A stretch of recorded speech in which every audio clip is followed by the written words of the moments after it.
Halo teman-teman, kita akan masuk ke bab 8 yang berjudul Menghadapi Kesusahan dan Musibah. Di dalam bab 8 terdapat 6 topik. Yang pertama, melawan pola pikir destruktif. Yang kedua, menerima penderitaan. Yang ketiga, menang dengan bertahan. Yang keempat, latihan menderita. Yang kelima, halangan adalah jalan. Dan yang keenam, intisari bab 8. Vincentius Evan baru berusia 11 tahun. Dia dikenal guru-gurunya sebagai anak yang senang menolong, terutama kepada teman-temannya yang tertinggal dalam pelajaran. Dia tidak pernah menolak saat diminta tolong membantu mengerjakan tugas. Hari Minggu, 13 Mei 2018, dia bersama adiknya Nathanael yang baru berusia 8 tahun berjalan bergandengan menuju gereja Santa Maria Tak Bercela, Surabaya. Di sisi lain gereja, 2 orang kakak beradik juga memasuki kompleks gereja. Firman Halim, 15 tahun, dan Yusuf Fadil, 17 tahun. Firman dan Yusuf meledakkan diri. Evan dan Nathan pun terhempas. Keduanya sempat dibawa ke rumah sakit, tetapi nyawa mereka tak tertolong. Evan meninggal karena luka bakar, pendarahan dalam, dan benturan. Adiknya, Nathan, sempat menjalani operasi amputasi kaki. Tetapi darah yang terlalu banyak hilang akhirnya membuatnya menyusul kakaknya. Hari Minggu itu, Indonesia terhenyak tak percaya akan aksi kekejaman yang harus memakan korban orang-orang yang tak bersalah, termasuk anak-anak kecil. Salah satu aplikasi stoicisme adalah bagaimana harus bersikap dan bertindak di dalam kesusahan, musibah, dan bencana. Kamu sudah belajar bagaimana segala sesuatu yang eksternal, yang di luar diri kita, dianggap sebagai indifferent, tidak baik dan tidak buruk, karena tidak bisa menentukan kualitas karakter kita. Tidak ada peristiwa hidup yang bisa disebut baik atau buruk. Yang ada hanyalah interpretasi kita. William Shakespeare, pujangga Inggris, pernah menggemakan hal yang sama. There is nothing either good or bad, but thinking makes it so. Yang artinya, tidak ada hal yang baik atau buruk. Pikiran kita lah yang menjadikannya baik atau buruk.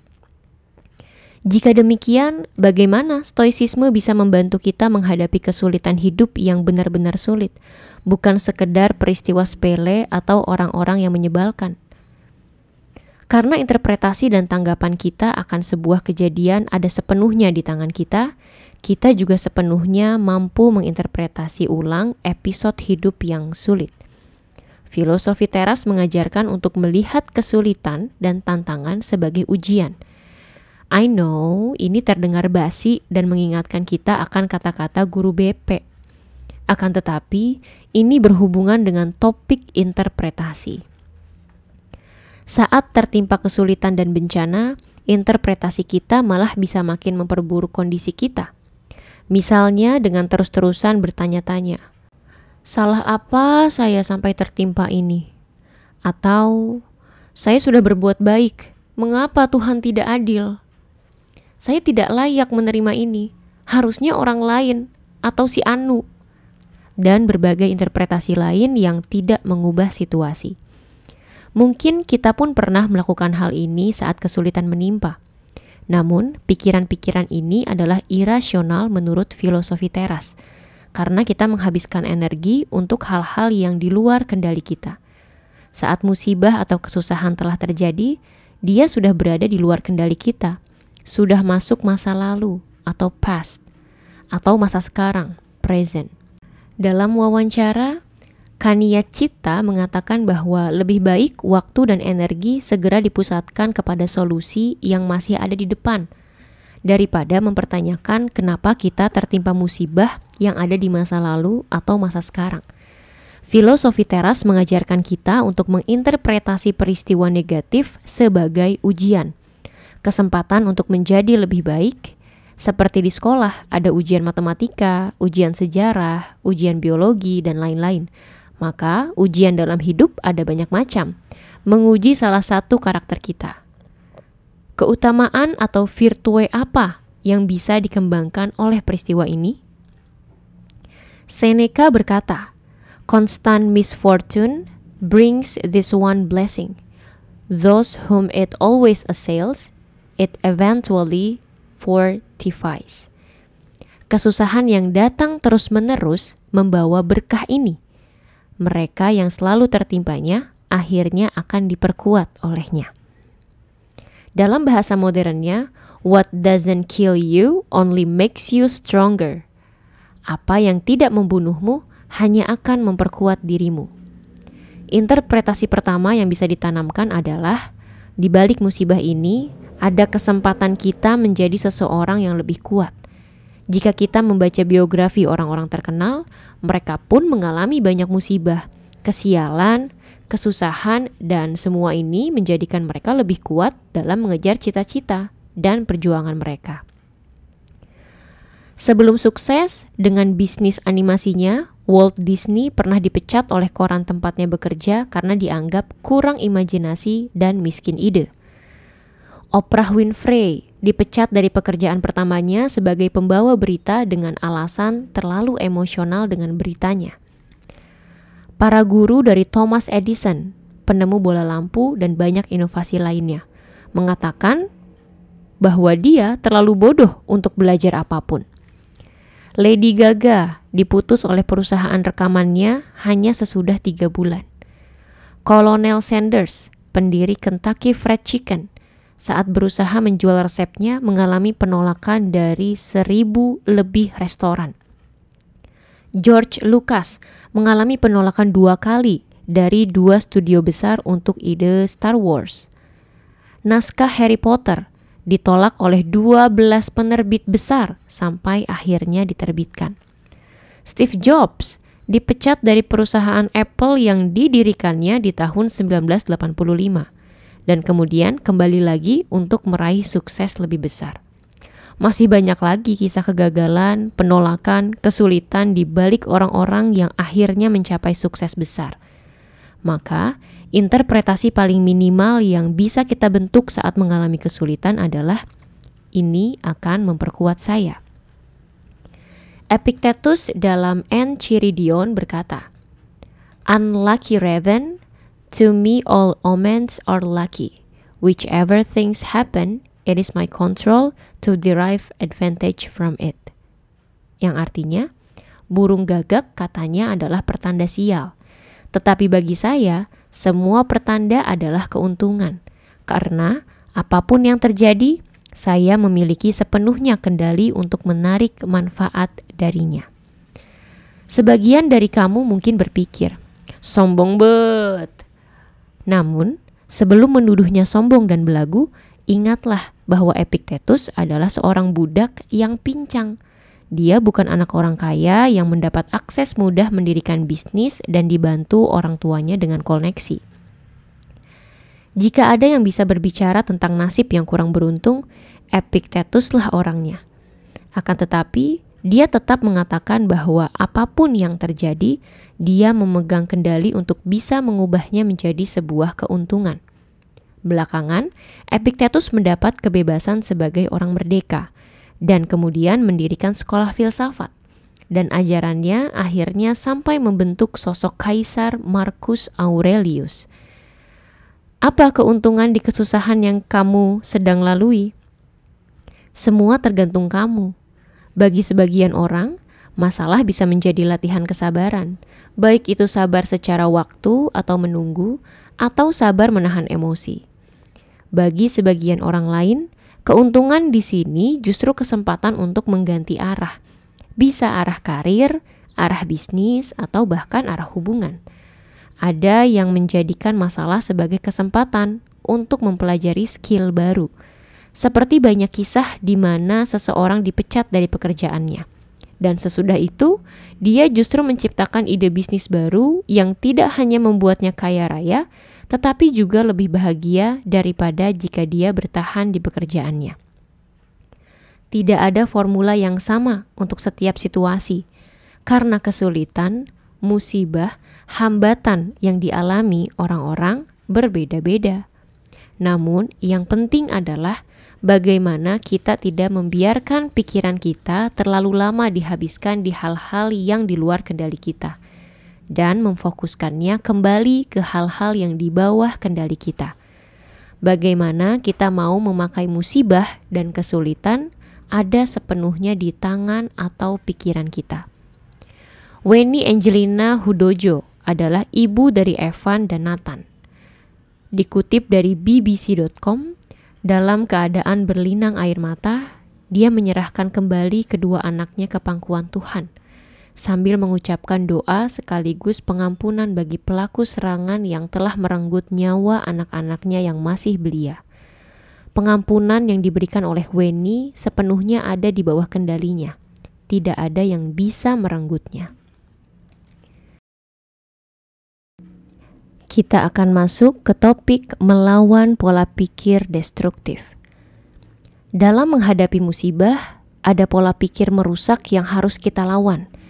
Di buku Option B, Facing Adversity, Building Resilience and Finding Joy, karya Sheryl Sandberg bersama Adam Grant, disebutkan mengenai pola pikir 3P yang menurut psikologi Martin Seligman bisa menghambat kita untuk pulih dari musibah. Pola pikir 3P itu adalah personalization, pervasiveness, dan permanence. Personalization, pervasiveness, dan permanence.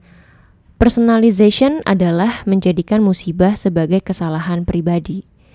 Pervasiveness adalah menganggap musibah di satu aspek hidup sebagai musibah di seluruh aspek hidup. Permanence adalah keyakinan bahwa akibat dari sebuah musibah atau kesulitan akan dirasakan terus-menerus. Sebagai ilustrasi dari pola 3P, bayangkan seorang perempuan yang baru patah hati berat sampai nangis 7 hari 7 malam dan menolak makan. Pola 3P bisa seperti ini. Poin personalization. Cowok gue selingkuh karena salah gue. Gue yang kurang dandan, gue yang kurang semok, gue yang kurang merdu suaranya. Ini semua memang salah gue. Cowok gue pasti akan setia sama gue kalau gue secantik Gal Gadot. Poin pervasiveness. Hidup gue emang begini. Apes di percintaan, jadi mahasiswi juga gak becus, jadi anak gak bener. Pokoknya semua hidup gue adalah kegagalan. Poin permanence. Gue akan patah hati seumur hidup, yakin gue. Perhatikan bahwa pola 3P ini bukanlah fakta, tetapi murni konstruksi di dalam kepala kita sendiri. Mari kita mulai dengan personalization. Kenyataannya, tidak semua masalah hidup disebabkan hanya oleh kita sendiri. Memang ada yang sepenuhnya salah kita sendiri. Misalnya mengendarai kendaraan dalam keadaan mabuk dan kemudian menabrak orang lain. Tetapi banyak juga yang sebenarnya di luar atau hanya sebagian di bawah kendali kita. Jumpa lagi dengan dikotomi atau trikotomi kendali. Di pervasiveness, lagi-lagi kita memiliki perspektif yang keliru. Baca lebay. Musibah atau kegagalan di satu aspek hidup tidak otomatis berarti kegagalan di aspek hidup yang lain. Gagal di studi bukan berarti kita gagal menjadi anak yang baik. Gagal di percintaan bukan berarti kita juga gagal sebagai profesional, dan seterusnya. Yang terakhir, permanence. Rasa sedih, galau, kecewa yang dialami sekarang tidak otomatis masih akan dirasakan minggu depan, bulan depan, atau tahun depan.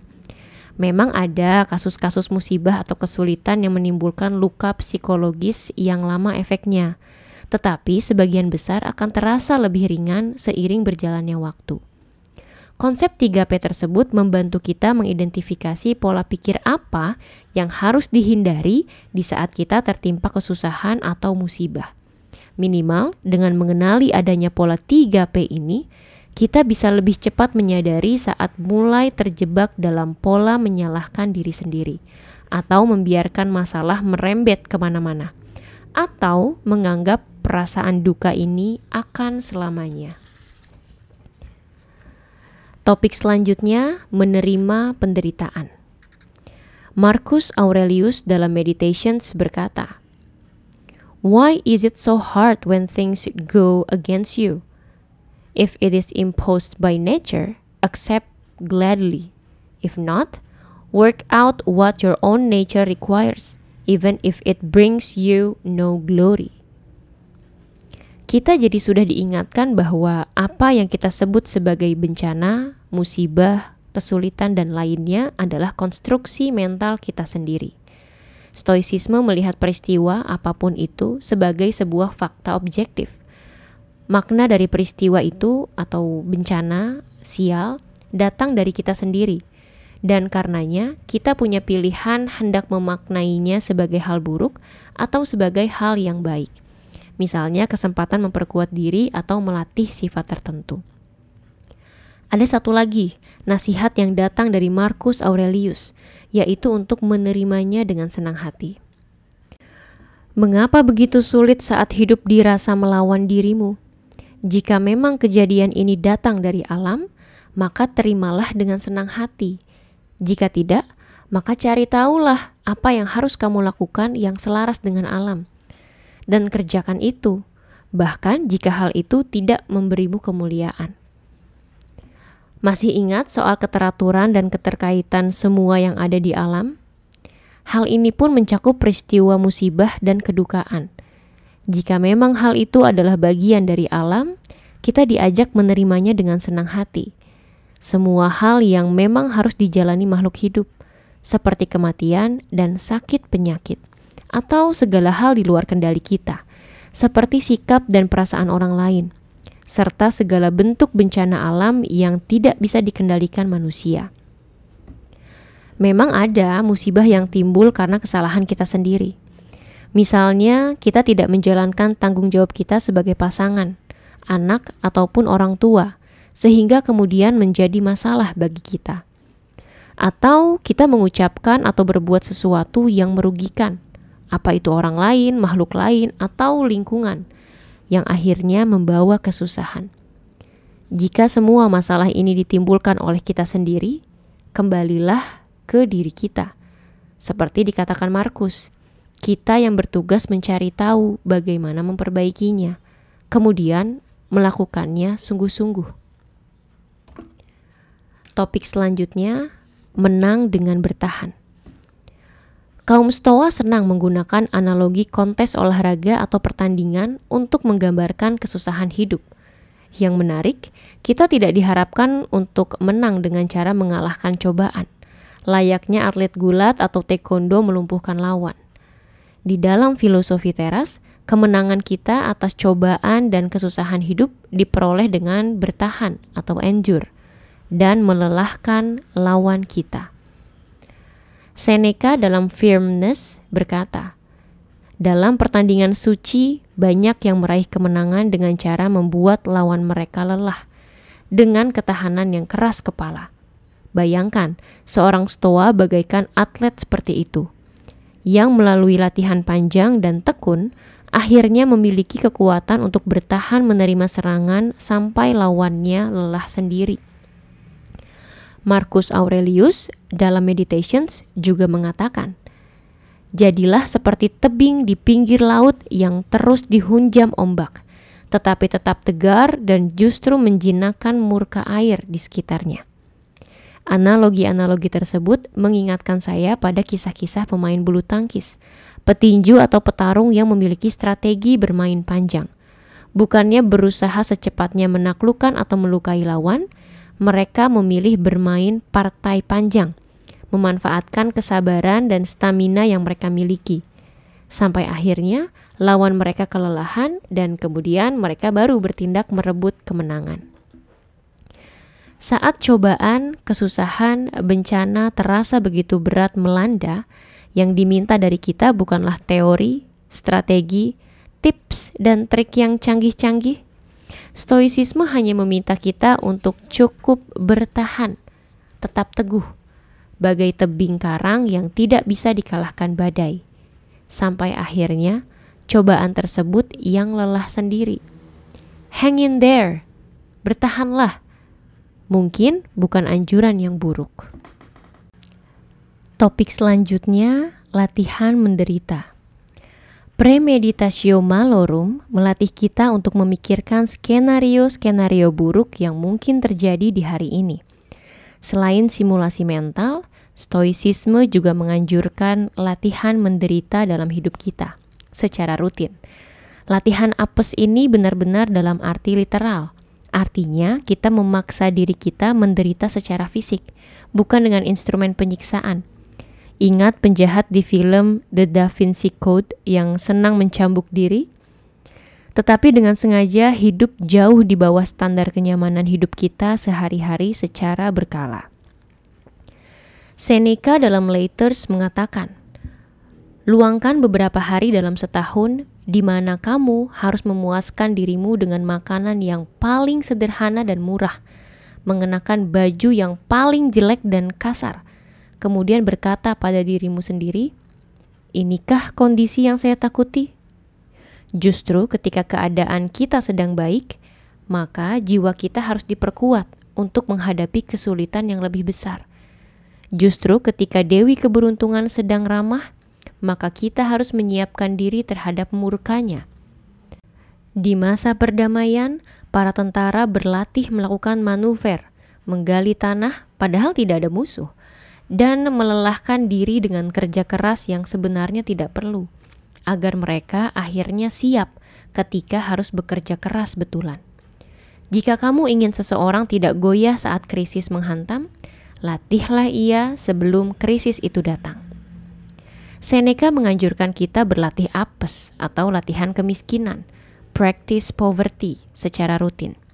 Misalnya, makan makanan yang sangat sederhana dan murah. Bahkan Seneca menyebut roti yang sudah keras sebagai simbol makanan yang sangat sederhana. Ya, kamu yang anak kos juga pasti punya alasan untuk tidak melakukan ritual ini dan memakai baju yang lusuh atau usang. Di masa kini, latihan ini tidak terbatas pada makan makanan sederhana atau berbaju jelek saja. Pada intinya, apakah kita bisa melepaskan kenyamanan yang bisa kita nikmati selama beberapa hari? Bagi yang bisa naik mobil pribadi ke sana kemari, cobalah untuk merasakan naik kendaraan umum. Yang biasa naik taksi, cobalah untuk merasakan naik ojek. Yang biasa tidur di kamar AC, cobalah untuk tidur dengan udara alami. Yang biasa tidur di kasur spring bed, cobalah tidur di kasur tipis atau bahkan di lantai beralas tikar. Yang biasa memakai smartphone, cobalah untuk puasa internet. Ayo, berat kan? Masih banyak lagi kesempatan untuk melatih kesusahan dan kemiskinan. Hidup jauh di bawah standar kenyamanan kita, jika kita mau. Saat melakukan ini semua, coba renungkan. Apakah kondisi melarat ini sungguh-sungguh menakutkan? Apakah kondisi berkekurangan ini adalah sebuah bencana besar dalam hidup kita? Ataukah saat dijalani ternyata tidak semenakutkan yang kita pikir? Walaupun tetap tidak nyaman, apalagi jika sudah terbiasa hidup berkecukupan. Karena ternyata kita bisa hidup dengan makanan sederhana, atau ternyata tidak ada yang peduli dengan baju bagus kita, atau ternyata kita masih bisa tidur tanpa segala fasilitas berlebih. Seneca berkata lagi, lakukan ini semua selama 3 atau 4 hari, atau lebih lama, sehingga ini bisa sungguh menjadi ujian bagimu dan bukan hanya iseng-iseng. Percayalah, kamu akan bersuka cita dengan makanan murah, dan kamu akan mengerti bahwa damai pikiran seseorang tidak bergantung pada Dewi Keberuntungan atau kemakmuran. Karena bahkan saat murka pun, ia memenuhi kebutuhan kita dengan cukup. Menurut William Irvin, di dalam bukunya A Guide to Good Life, ada beberapa manfaat dari latihan kesusahan ini. Yang pertama adalah melatih diri kita menjadi lebih tangguh, bagaikan tentara yang berlatih susah payah di masa damai, sehingga ketika pertempuran yang sebenarnya terjadi, mereka sudah siap menghadapinya. Ingat bahwa kekayaan adalah hal di luar kendali kita. Siapkah kita jika itu semua mendadak direnggut dari kita, ketika Dewi Keberuntungan marah kepada kita, misalnya dengan mengirimkan perampok, kebangkrutan, atau bencana alam? Dengan berlatih kemiskinan secara rutin, kita akan menjadi lebih tangguh menghadapi situasi apapun. Musonius Rufus dalam Letters and Sayings berkata, kita akan melatih jiwa dan raga kita ketika membiasakan diri dengan dingin, panas, haus, lapar, kekurangan makanan, dipan yang keras, menahan diri dari kenikmatan, dan menjalani kesakitan. Manfaat kedua dari practice poverty menurut Irvin adalah untuk membentuk rasa percaya diri, sehingga kita bisa menanggung musibah dengan tabah dan kuat. Seperti dikatakan Seneca, saat kita menyadari bahwa ternyata kita cukup kuat untuk menanggung latihan-latihan ini, perlahan kita menjadi lebih pede. Seandainya saat ini kita dianugerahi kekayaan dan rezeki lain, kita bisa berkata, jika harus jatuh miskin pun, saya tidak akan hancur. Manfaat ketiga adalah melawan fenomena yang disebut ilmu psikologi sebagai hedonic adaptation atau adaptasi kenikmatan. Para psikolog menemukan bahwa apapun yang membuat kita senang, seperti uang, ketenaran, seks, harta benda, dan lain-lain, pada akhirnya akan kehilangan kenikmatannya seiring berjalannya waktu. Sebuah penelitian terhadap para pemenang lotre di Amerika Serikat menemukan bahwa 18 bulan sesudah memenangkan lotre, para pemenang lotre tidak lebih bahagia daripada mereka yang tidak menang. Penjelasannya adalah pada akhirnya kita akan beradaptasi dengan hal-hal baru yang tadinya membuat kita bahagia. Rasanya tidak perlu jauh-jauh untuk mencari contoh dari hidup kita sendiri. Saat memenangkan kejuaraan, lulus dengan nilai tertinggi, mendapatkan kenaikan jabatan dan kenaikan gaji, membeli tas atau gadget baru, atau bahkan mendapatkan pacar, suami, istri baru. Pada awalnya kita senang sekali dan grafik kebahagiaan kita mengalami peningkatan. Namun, seiring berjalannya waktu, kenikmatan yang kita rasakan perlahan turun dan kita kembali ke kebahagiaan di awal, base level. Hal ini karena kita mulai terbiasa dengan kenikmatan baru kita. Gaji baru kita, jabatan baru kita, gadget baru kita, sampai pacar, suami, istri baru kita, perlahan menjadi norm baru, tidak lagi menjadi spesial. Menurut Irvin, practice poverty bisa membantu kita melawan adaptasi kenikmatan tersebut. Dengan rutin mengguncang base level diri sendiri, kita kembali menghargai apa yang telah kita miliki. Jika kita terbiasa makan enak, saat menghabiskan waktu untuk makan makanan yang tidak enak dan sangat sederhana, kita jadi kembali mengapresiasi makanan enak yang kita konsumsi selama ini. Saat terbiasa naik kendaraan pribadi dan kemudian merasakan berdesakan bersama orang lain di kendaraan umum, kita akan kembali menemukan nikmatnya kendaraan pribadi. Saat memakai busana murah berbahan kasar, kita akan kembali menghargai pakaian bagus yang kita miliki. Saat kita menemukan kembali nikmatnya segala sesuatu yang telah kita miliki, kita pun bisa merasa lebih bahagia. Di antara begitu banyak kenikmatan dan fasilitas dari kehidupan modern, makanan mungkin adalah ujian terbaik mengenai pengendalian diri. Makanan relatif tersedia di mana-mana, dengan berbagai kualitas dan harga. Mengenai makanan, salah satu filsuf Stoa bernama Musonius Rufus memiliki prinsip yang umum kita dengar sekarang sebagai makan untuk hidup, bukan hidup untuk makan. Bagi Musonius, makanan ada hanya untuk sekedar mempertahankan hidup dan bukan sebagai sumber kenikmatan.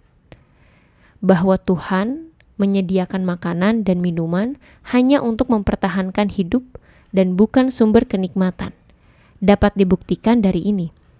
Ketika makanan menjalankan fungsinya dalam pencernaan dan penyerapan, ia tidak memberikan kenikmatan apapun bagi manusia, ujarnya.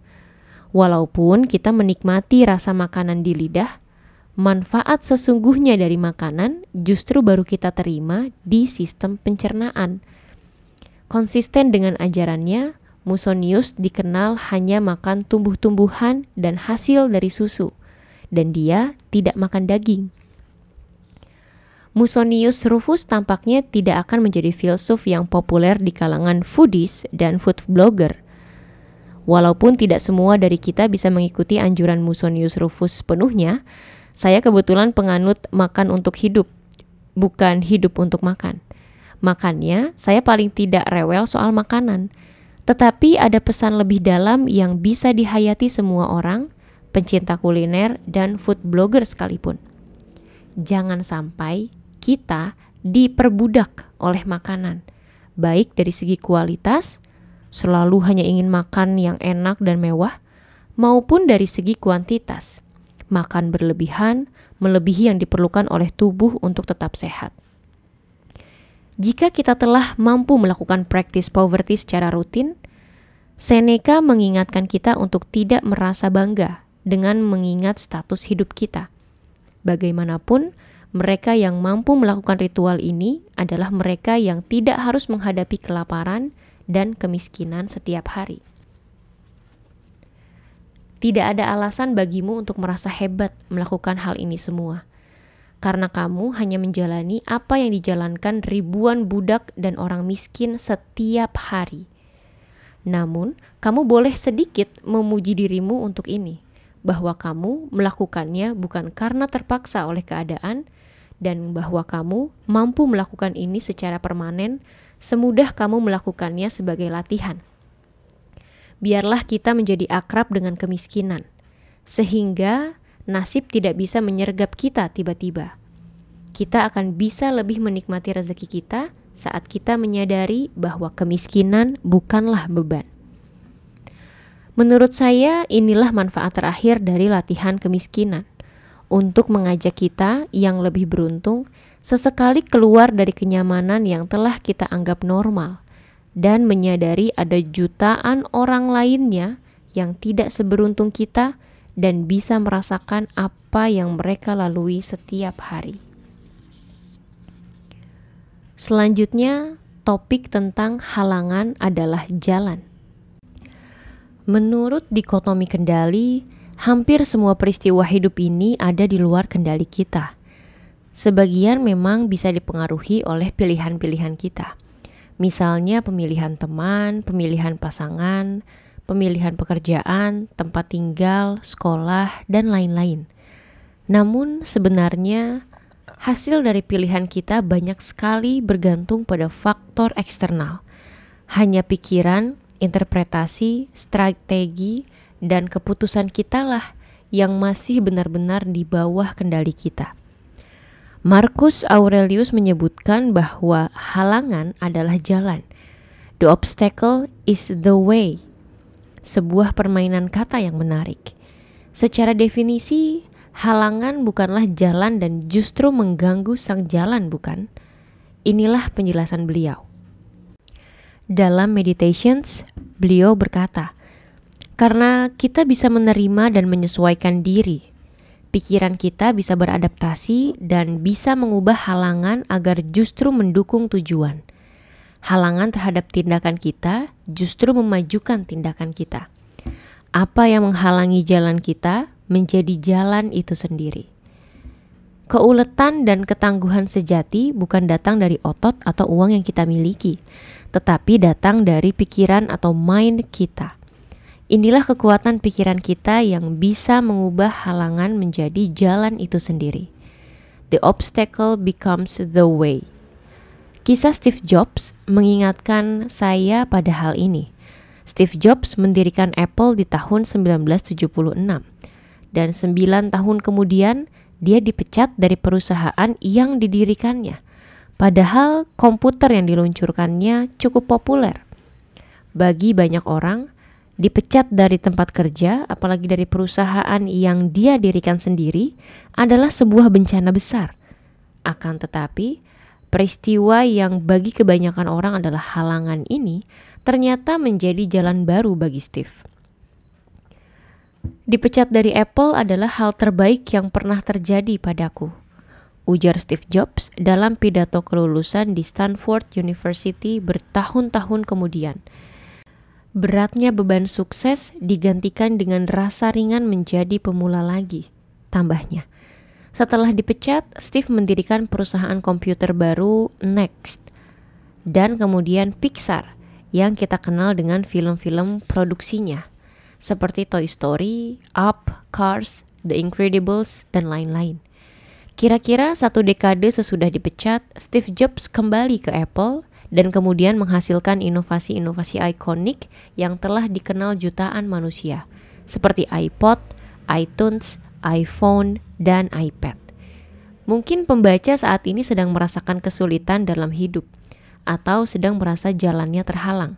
Bisa jadi apa yang dirasakan sebagai halangan justru adalah jalan yang baru. Untuk menemukan ini, kita harus kembali ke pikiran kita sendiri. Seneca dalam On Providence berkata, "Kamu sungguh sial jika tidak pernah tertimpa musibah, karena artinya kamu menjalani hidup tanpa pernah menghadapi lawan. Tidak ada yang tahu kemampuanmu sesungguhnya, bahkan dirimu sendiri tidak." Jadi intisari dari bab 8 ada 7 poin. Yang pertama, dalam filosofi teras, sebutan musibah dan kesusahan adalah opini yang ditambahkan oleh kita sendiri. 2, walaupun musibah, bencana, dan kesusahan yang menimpa seringkali berada di luar kendali kita, respons kita atasnya sepenuhnya adalah di tangan kita sendiri. Poin 3, filsuf Stoa melihat semua kesusahan sebagai kesempatan melatih keutamaan atau virtue. Saat kita tertimpa kesusahan, kita bisa memikirkan keutamaan apa yang bisa dilatih oleh keadaan ini. Yang keempat, saat tertimpa musibah dan kesusahan, waspadai pola pikir 3P yang merusak: personalization, pervasiveness, dan permanence. Yang kelima, kita bisa mengalahkan cobaan dan penderitaan dengan bertahan menanggungnya atau endure, bagaikan atlet di pertandingan yang dengan keras kepala membuat lelah lawannya. Yang keenam, latihan menderita atau practice poverty selain membantu kita menghadapi kesusahan yang sebenarnya, juga bisa membuat kita kembali mensyukuri apa yang sudah kita miliki. Dan yang ketujuh, halangan bisa menjadi jalan, dan ini tergantung pada pikiran kita. Ini adalah akhir dari bab 8 yang berjudul Menghadapi Kesusahan dan Musibah. Selanjutnya kita akan masuk ke bab 9 yang berjudul Menjadi Orang Tua. Di dalam bab 9 terdapat 12 topik, yaitu 1.